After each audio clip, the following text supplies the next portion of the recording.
The data that I've gathered is from people much smarter than me. It's from multiple academic and government and private reports that have been summarized in other larger reports. Some of you may have heard of them, At Home, Chez Soi, or some of the other reports. You'll see it highlighted later, because if I'm guilty of anything, it's not plagiarism. So you'll see some of the references that I have in here later. So we'll get started. Okay, so this first slide, I just wanted to demonstrate that Canada is not alone. Just like Ontario is not alone and Timmins is not alone. The fact is that of the most economically advantaged countries in the world, homelessness and poverty is a problem. And you can see right here that Canada is right around 13% when it comes to share of people that are earning below half of the country's median income. And we all know that there's a greater incidence of that in northeastern Ontario as well.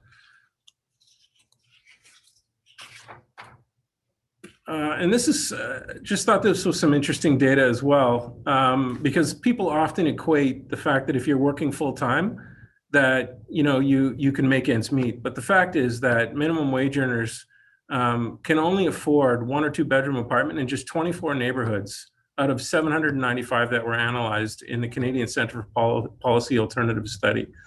And then also when you look at some of the key jobs, types of workers that can't pay the rent for some of the areas in these neighborhoods, it's jobs that are very common and that we're well aware of in our areas.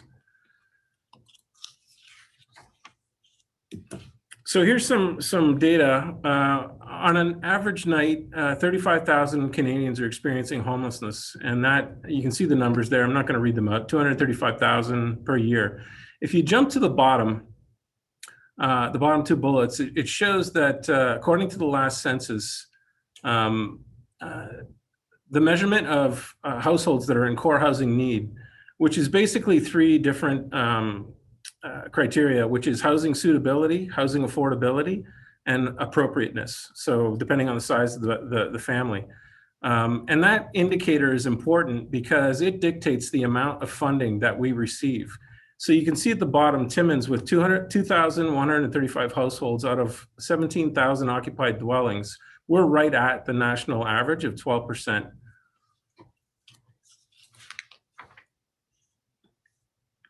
So this is one of the reference slides I wanted to show you. Just these are the key reports that show some of the data.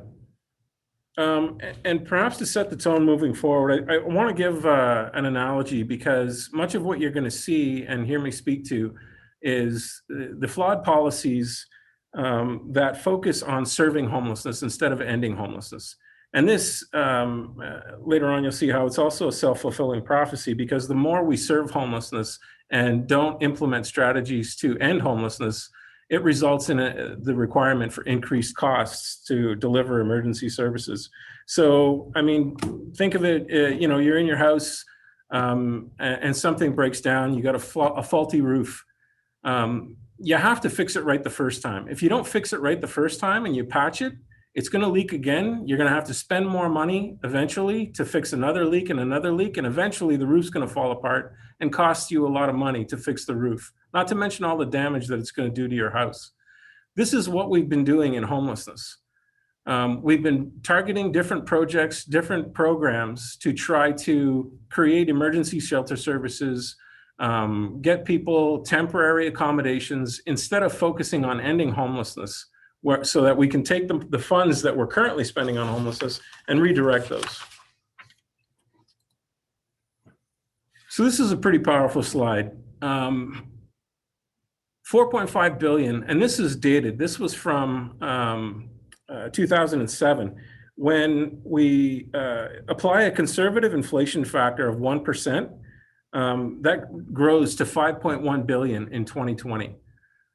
So you can see the comparison of $4.5 billion being spent on homelessness relative to the Canadian commitment to international development and annual debt reduction. And the quote there on the bottom, that taxpayers funded a decade of relative inaction on homelessness that cost nearly $50 billion. That was from 1997 to 2007.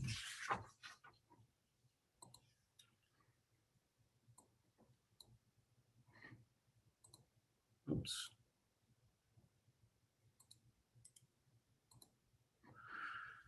So this slide, some of you may have seen this before or heard people talking about it, and it's about the costs relative to or what's available for people who are at risk of homelessness or who are homeless. So you can see you got the shelter beds at just under $2,000 a night, a jail cell just over $4,000, hospital bed just under $11,000. And then rent supplement, typically at $700, and social housing. And this is where I want to mention again that the delivery of emergency services is self-perpetuating, and the focus on emergency services keeps people in a state of homelessness, which results in an increased trauma and injury and chance of addiction, which results in the need for increased access to more emergency services, and therefore drives the funding requirements for those services higher still. So this At Home Chez Soi was an important report upon which the current federal housing program, some of it is based. The feds got out of the housing business in the mid-90s to no small part, the reason they got out of the housing business was because in the 90s they were focused on balancing the budget and reducing the deficit. They did that on the back of eliminating a major investment in housing services. So they implemented this study, and much of the data that you see in here was driven by this study. Key bullet here is at the end of the study, they discovered that for every $10 invested in housing services resulted in an average savings of $21. That's a housing first strategy, sorry. And then those costs that were offset were hospital, incarcerations, police, emergency rooms, et cetera. So this slide, pretty self-evident in the first box. The direct costs associated with homelessness are the capital costs such as emergency shelters, developing transitional housing, the operating, which are shelter staff, support personnel. To give you an example, the living space budget in 2021 is approaching $3 million. And that's made up of provincial and federal money. And that's for a shelter that's existed for just over 2 years. And there are a number of shelters. I tried to find the data on number of shelters in Canada and number of emergency shelters in Ontario, but I couldn't find it in time for the presentation. Some examples on the middle box, the indirect or externality costs, I'll show those later, and there's some really interesting things, especially on the criminal justice side. But the one I wanted to talk about here is just on the lost opportunity costs, because at an individual level, this is particular to all of you as chamber members, and for those of you that employ, are looking for employees, and the fact that we have just over 740 people in Timmins in the 2018 enumeration count that were found to be homeless. I mean, those are people that you can't employ right now because for whatever reason, they're not prepared for employment. And it could be addictions, it could be mental health. But the fact that they don't have a home already makes them less likely to be employed. So there's opportunity costs lost for you there as an employer. Also, there's lost opportunity costs in the fact that they don't have any purchasing power. While they're homeless, they're not going to be walking into your store and spending money. And then on the bottom piece there on the funding,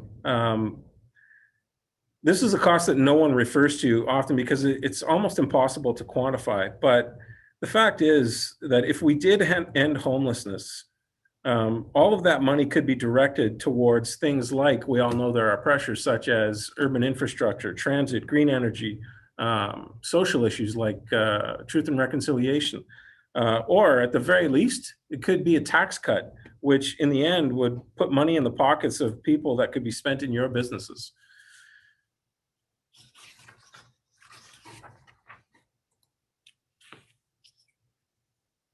So important slide here too, the breakdown of the cost of service by type of homelessness. And if you look at the bottom, you can really see the high numbers. And this is just particular to Timmins at the bottom. But when you look at it, one of the studies cites the fact that for people who are transient homelessness, it's approximately $72,000 a year to serve someone through emergency services, which is, they frequent the ER, increased number of police calls, etc.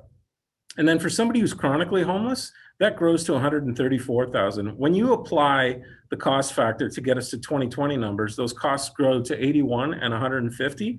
And then you can see the bullets at the bottom where, given the homeless count in Timmins, the breakdown of those 741 people, they're not all chronic and they're not all transient, but we do have the count for those that apply. And so stacking those costs onto the proportionate breakdown of those categories, you can see that we're talking about $30 million a year for transient homeless people in Timmins and $22 million, which are staggering numbers. But when you think about even the people on this call, right, when you're talking about Canadian mental health, the DSAB, police, hospital, it adds up pretty quick. I mean, the DSAB alone has a budget of just under $70 million. The city of Timmins is coming up on $150 million. Like there are dollars dedicated there to serving homeless people in an indirect way.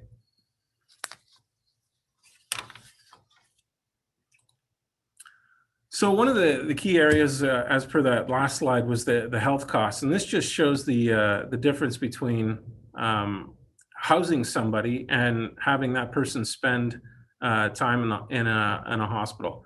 And then if you look at the list on the right, you can see the greater incidence of typical health issues that present in homeless populations. All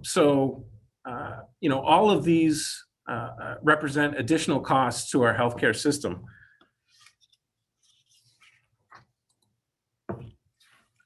And then you look at this slide, I mean, this really is where the rubber hits the road. The fact that if you are homeless, a typical 25-year-old, 64% chance of surviving to 75. If you're homeless, that drops significantly. So a bit of a double-edged sword here, because obviously with the decreased mortality rate, it's difficult to incur costs after you're dead. However, if you recall, there was a mention of those lost opportunity costs. So, I mean, really, this is where the rubber hits the road, because certainly the whole time someone is homeless, there are lost opportunity costs. But then with the decline or the decrease in the mortality rate, that is the ultimate loss of opportunity costs, not only for the individual, but think of all the businesses that cater to serving seniors. Somebody who's not seeing their 75th birthday is not part of a market to be able to consume products typical to that target market. So some interesting data here. We just saw a couple of slides dedicated to the economic impacts on health, but when you look at criminal justice, and in particular with policing, and the studies mostly focus on the larger urban areas. So what I did was I took some of that data and I prorated it using Timmins factors. So in a city like Toronto, 8,700 people experiencing homelessness. That's about 360,000 interactions every year, or 10% of all police contacts. Toronto has 2,000 primary response officers. If you look at the website, it says they have 5,500. But these are the constables that are on the road. These are, I mean, they've got 17 divisions, 5 platoons per division, minimum 24 officers per platoon. So it comes out to just over 2,000. And they have 176 interactions. But when you look at Timmins, with our homeless count, the number of police that we have with 40 uniformed constables, look at the pressure that puts on our police force and the increased costs and administration that would generate. That's 780 interactions with homeless people, given our count.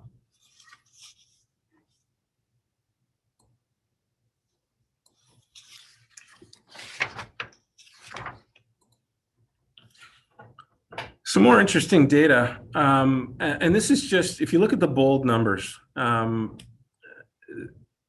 the numbers in Toronto at 360,000 with as many as 16,000 tickets generated creates over $100 million in costs. But the suggestion is that to hire outreach workers to be able to serve people instead of responding via police calls, you could achieve a different service model for $17 million a year. That's a significant return on investment from $100 million to $17 million.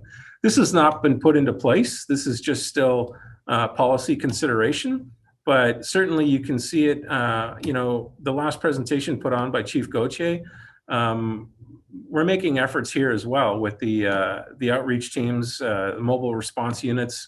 Like those kinds of things make a huge difference in offsetting these costs.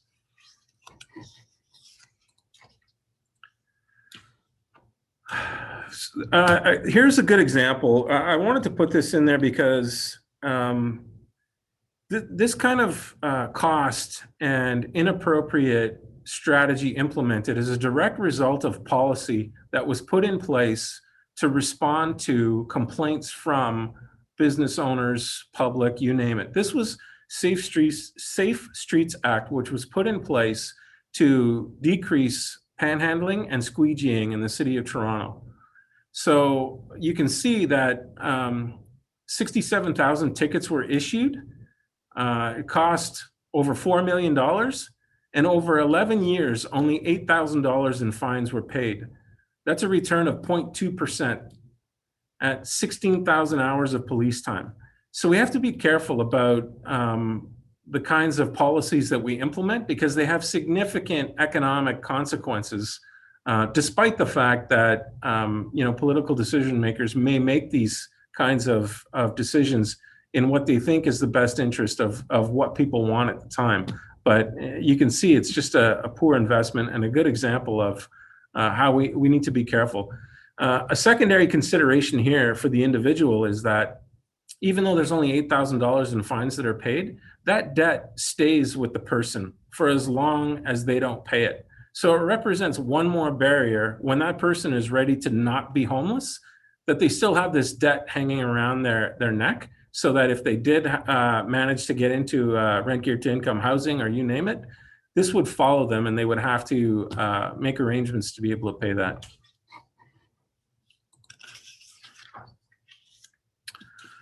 On the criminal justice side, on the incarceration, you can see the numbers again on bullet number 3. The cost to keep a male inmate at $106,000 and a female at $203,000. And then that last bullet, the cost of one person in jail for 1 day can equal the cost of 4 supportive housing units with support staff. So, I mean, it really is endemic upon us to try to get to the point where we have purpose-built housing in place with supports so that we're not investing inappropriately in incarceration.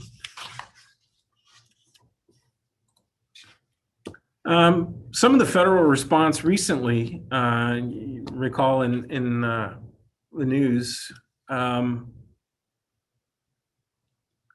was the National Homeless Initiative, which really wasn't a national housing strategy, but it was an investment for 3 years, $251 million, which became the Homelessness Partnering Strategy.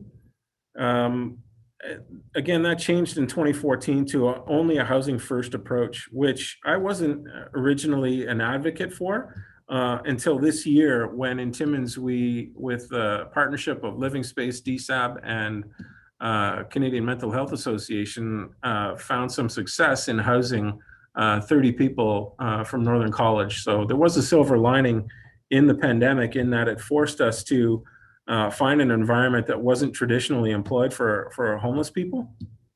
But it does create the link between our local strategy that worked and we're able to maintain housing for these people and this federal response. So just to provide some local context to a housing first strategy. The second bullet, I mean, I think that demonstrates what's typical of the federal government commitment at this point, just given the fact that it is declining or has been declining despite some recent new announcements. So in 2017, the feds did announce a new national housing strategy, which was 4.3 billion. And this was to support repair and the renewal of existing supply, which is a key point because existing supply is great. It needs the work, but we also need new stock. We need new affordable housing. And the last bullet just refers to another program, the National Housing Co-Investment Fund.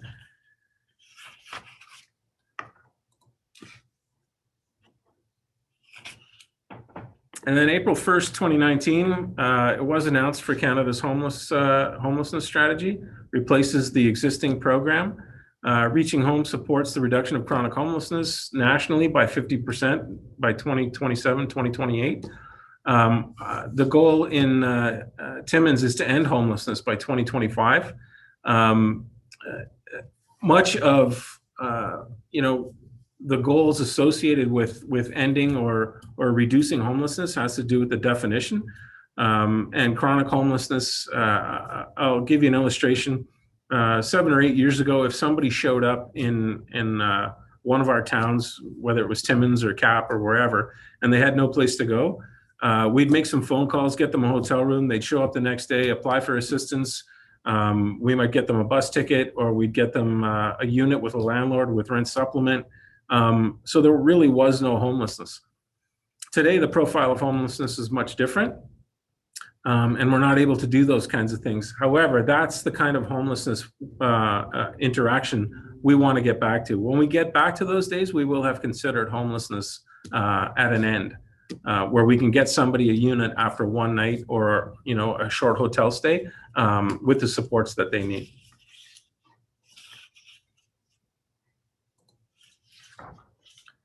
The provincial response is somewhat less robust than the federal commitment.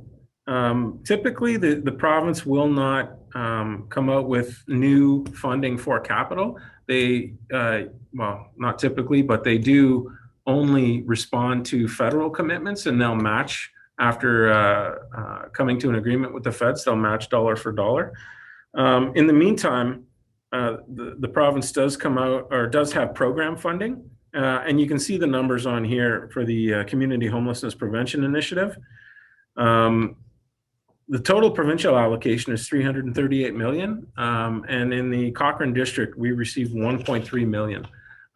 Timmins has 741 homeless people. There are over 1,000 homeless people in the district. So you can see that 1.3 million doesn't go very far for us.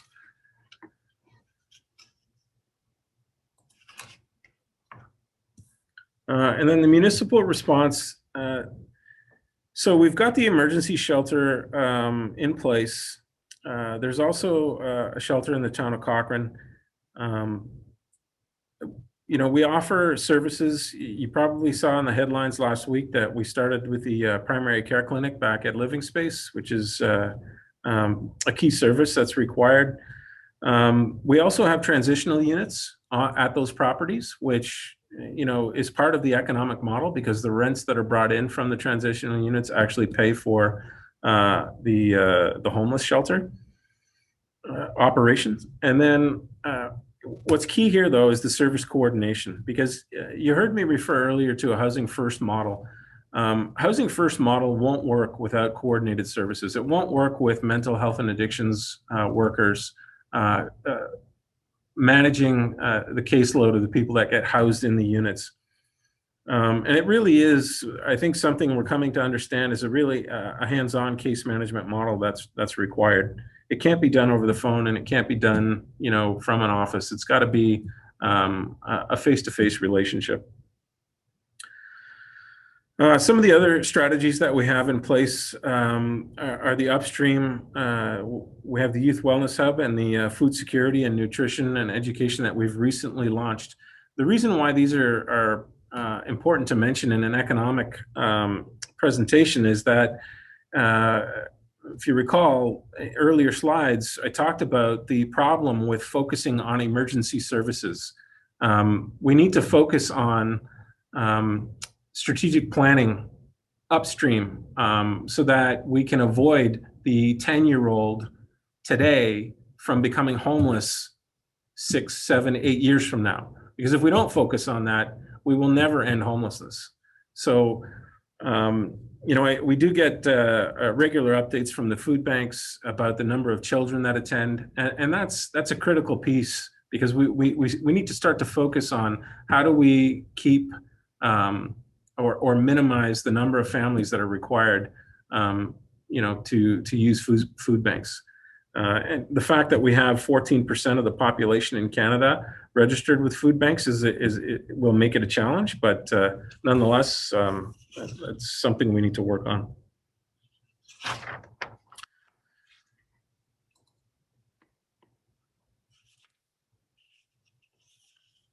So just a couple of points here. This is the second last slide. Potential impacts of solutions.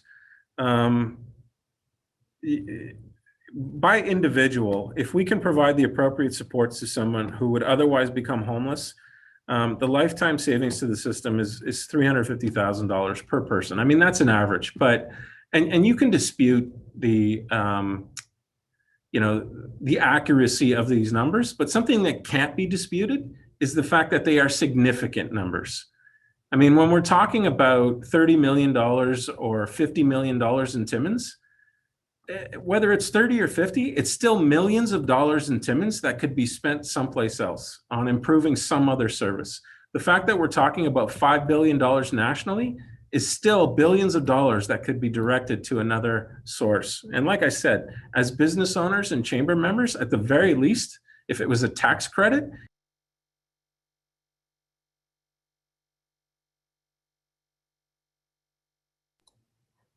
sorry, did I go mute there for a second? Technical difficulties. Okay, no worries. I thought my time was up. Anyway, and then the last bullet point is something that there are some groups that are working on, and I just thought it would be important to recognize that any kind of a safe consumption site, considering we've had 5 people die from opioid addictions in the month of January alone, not only would go to saving lives, but also save $10,000 per person by preventing more costly medical interventions. So I thought that was a timely point to be made. And then in the end,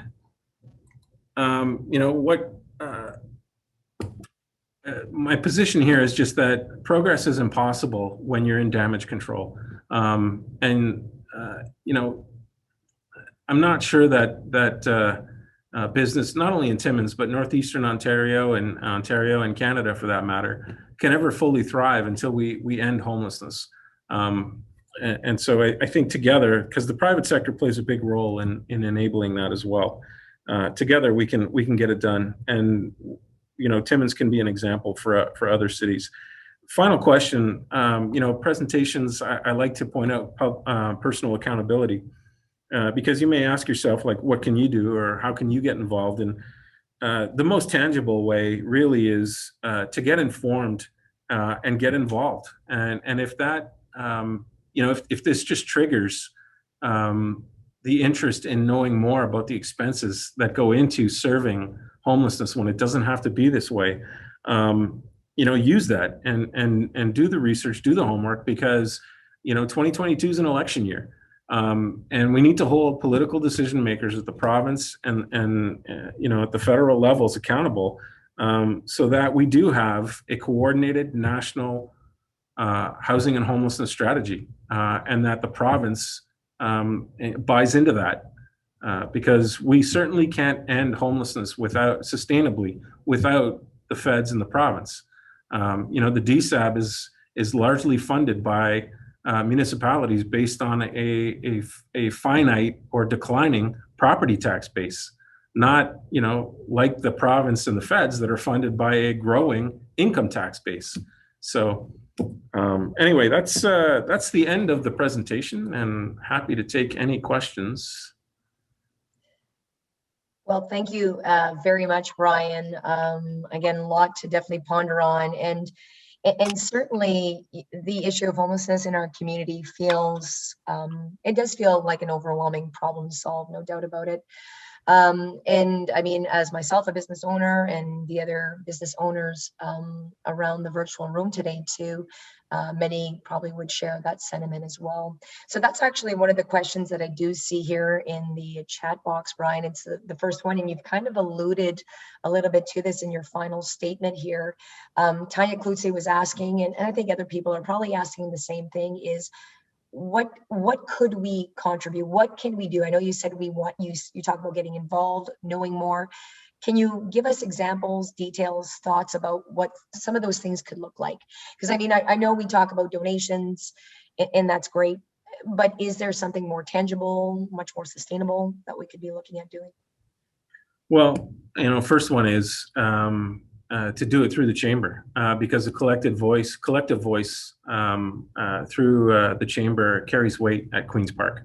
But also, it's no mystery that politicians respond to business owners. Economic development is key. Somebody asked me years ago, if I could fix one thing, knowing that I'm in social services, and I said it would be the cost of energy and then telecommunications, because without those things, we can't have a sustainable economic development strategy, and that is what it would take to end homelessness as well, because we need a place where people can get jobs. We can get people out of homelessness and into a transitional unit, get them the supports that they need. But if they spend the majority of their time twiddling their thumbs, in addition to getting the supports that they need without working, that just puts them at risk long term.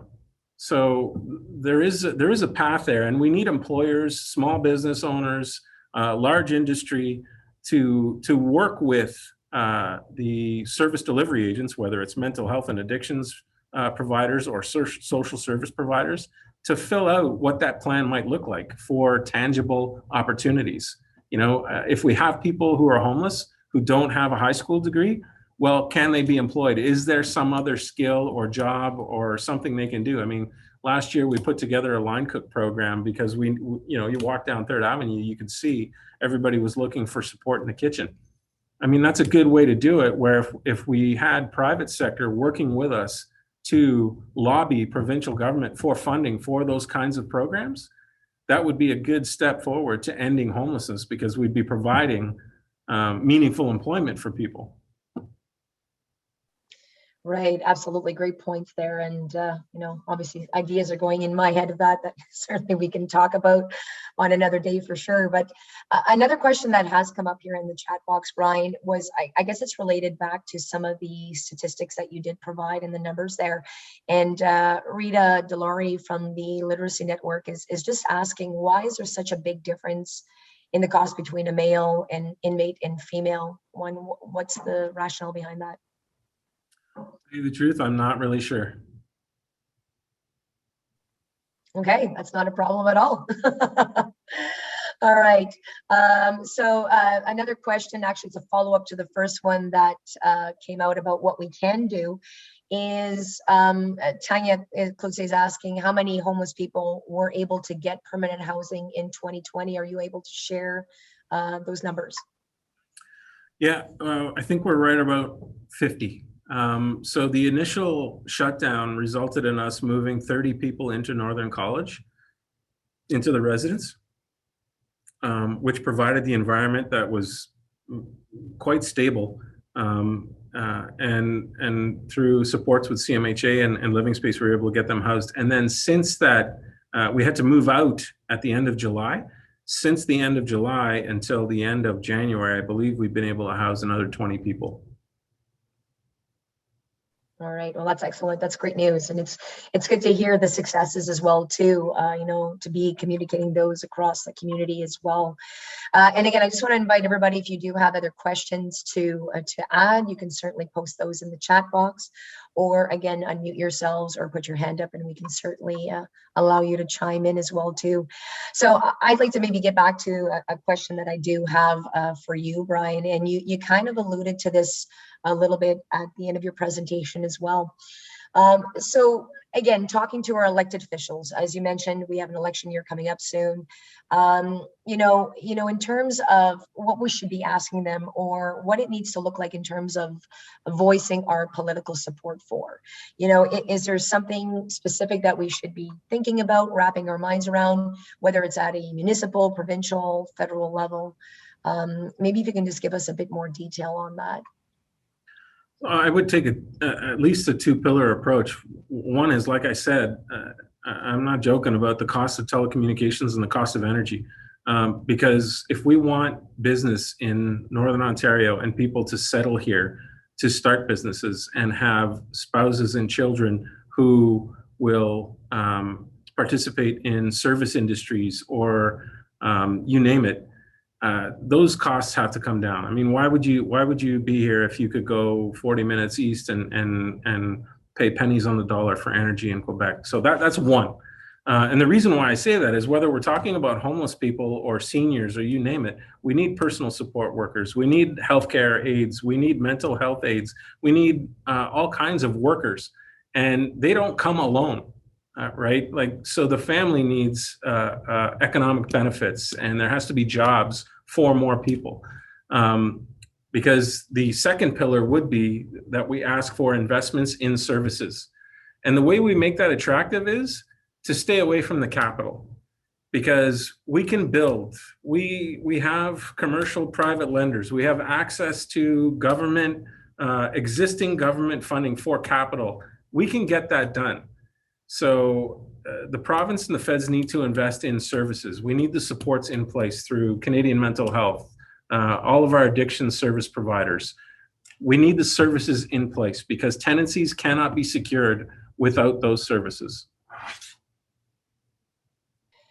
Fantastic. Thank you for your comments on that. So and maybe another stat, and I don't know if you have this answer here. It is a question from Lindsay Mullins-Cone. And, you know, how many folks are we looking at that are ODSP recipients as well, too, that could potentially be or that are? And do we have that information? Yeah, I'm off the top of my head, I'm not sure what the ODSP caseload is right now in Timmins. I do know that the Ford government was mentioning that they were going to change the definition of ODSP so that it would become more difficult to qualify for ODSP. So that would see the caseload reduce, but consequently would see the Ontario Works caseload increase, and would also make it more difficult because the Ontario Works entitlement is lower than the ODSP amount. So that would put a lot more pressure and probably result in an increase in our homeless numbers. So I think that's been shelved for the time being, but I think it will come back soon. Sorry about that. No, I'm on mute, muting my own self here. Okay, so another question maybe to ask you, Brian, because you did allude to this. I feel like you already know my questions that I was going to ask tonight. But when we talk about policies, and obviously the Chamber, again, we are an advocate for bringing policies forward provincially as well as on a national scale as well too. But what policies as a Chamber and business community should we be supporting to end homelessness in Timmins? What are some of your thoughts around that? Well, I can't say it enough. We need the supports. So we have to get the employees here. We need to get the support workers in place.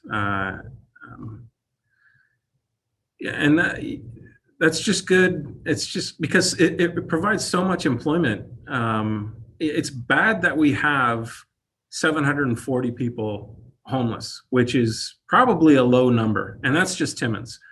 But based on what you've seen today, you know the kind of service commitment it's going to take to make sure that those people don't end up in incarcerated environments, that they're not frequenting the ER, that they're not putting pressure on, with over almost 200 police calls per person per year. Like, that requires someone to pay attention, like a coordinated case management model where all the service agencies share information, but it's going to require bodies on the ground to go to their unit, to talk to them, to see where they're at. Like, that's not a case management model that any of us are used to delivering anymore. So I think that would be one policy that the Chamber could get behind is for the increase in employment for those service positions. And then, like I said, the other ones, when telecommunications and energy, but I mean, people have been beating that drum for a while, so. We need to continue on, persevere, that's for sure. So I actually do have a live question. I have Carly Stringer from Stringer Law that would like to pose her question. Carly, the floor is yours. Thank you. Can you hear me, Brian?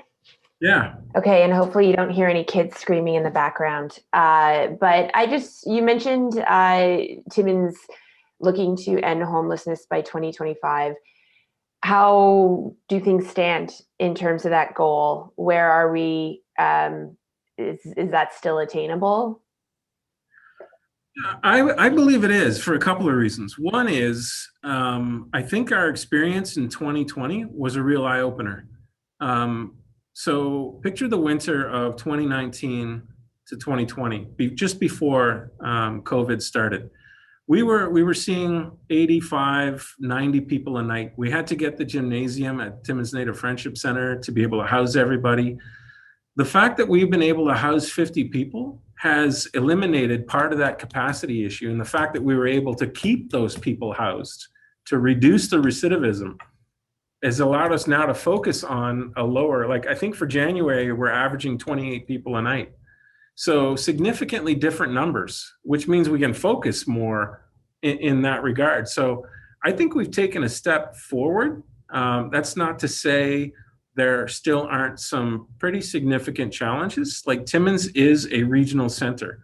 So we require, the systems that are in place require people to come here for judicial proceedings, for healthcare services. A lot of the problems with that is that they don't go, they can't get back. Like once they're finished with their judicial proceeding, there's no means to get back to their community, wherever they're from, or, you know, they're finished with their healthcare tests, whatever the case may be, there's no way to get back. So we have to get, as much as it's a Timmins issue, we need to get support from all of our Highway 11 communities, all of our First Nations members, communities on board with helping with these solutions. And recently we've had some good discussions with Deputy Grand Chief Walter Navu. You know, we have put all of the First Nations communities on notice through a resolution from the Cochrane DSAB back in December, asking for help. Because they all acknowledged that there were members from their communities dying in Timmins. So, I mean, things have come together because of very bad circumstances in a good way.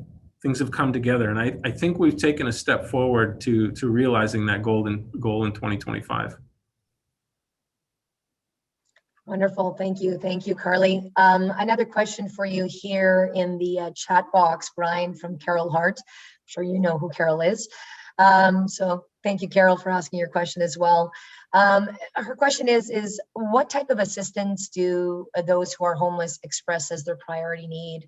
Because I know that, you know, there's often surveys done and, you know, getting information from those that are living it, you know, with this lived experience. What are some of those key messages? Is it housing? Is it, you know, medical support, employment? What are the main ones? Yeah, well, certainly at the top of the list every time is affordable housing. And so that's a bit of a challenge on our part that we have to get past, because I think some of that is communication, because we're able to house people pretty quickly these days. The vacancy rate in Timmins is higher than it used to be. Back 5 years ago, it was below 2%. A healthy vacancy rate is around 4%. I think we're hovering right around 3.5% right now. So there are private units that are available, and we do have housing allowances available. So we can house people pretty quickly these days. But again, understandably, landlords are hesitant if, you know, the tenancy will just be in jeopardy because they don't have support services. So again, it comes to, I guess people are voicing affordable housing as a challenge, and that's part of why they can't get where they need to go. But that's only part of the story, because we can get them there. It's just we need the supports to help get them there. The other item that is frequently mentioned, obviously, are health concerns. You know, things that aren't voiced that I'm aware of after 20 years in the business are things like poor diet, nutrition. People don't often talk about those things, but they have such a significant impact and result in health issues later on. So that's why we're focusing on new programs in that regard. Again, with a private connection, a public-private partnership. And I'm not sure if he's a chamber member, and I'm not going to say who it is, but I mean, that's a good example of how, you know, we can come together to get people what they need in a meaningful way. So to answer Carol's question, I guess it's affordable housing is always at the top. I'm not sure it's the issue people think it is. We need to do a better job of making sure they're aware of their affordable housing options. And then the other is certainly access to health supports. Well, certainly to echo what you mentioned a while ago, Brian, and Carol's actually stating this in the chat box, you know, in terms of the primary care clinic that has now been put in place at Living Space is a wonderful, amazing, great step. So you do talk about some great programs that are coming, and there's some great discussion going on here in the chat box. You know, Lindsay mentioning some really cool things about social enterprise and, you know, programs that we could look at instilling within our community.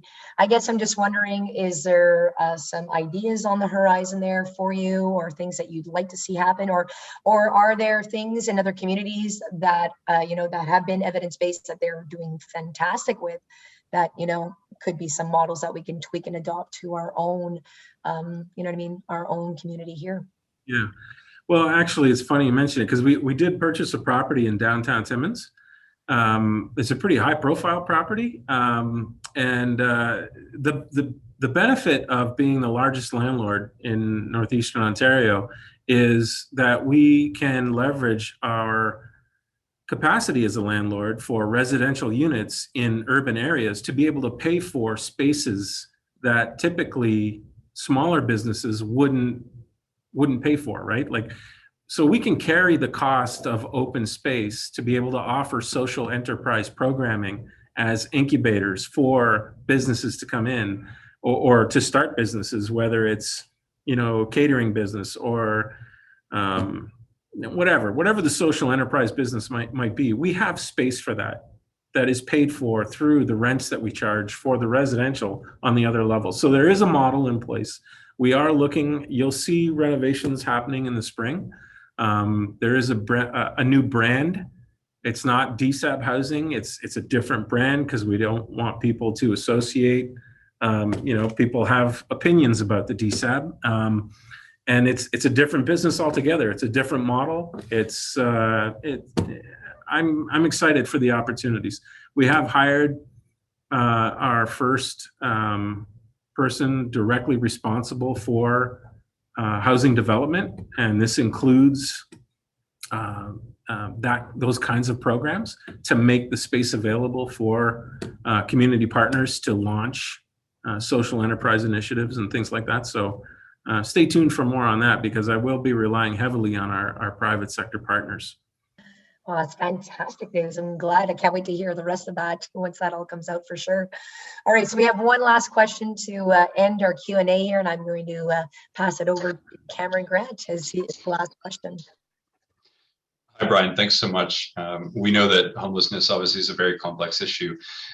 We've seen homelessness represented or glorified or vilified in movies and TV shows. The image that's shared within our schools is of traditional vagabonds, of failure and lost cause.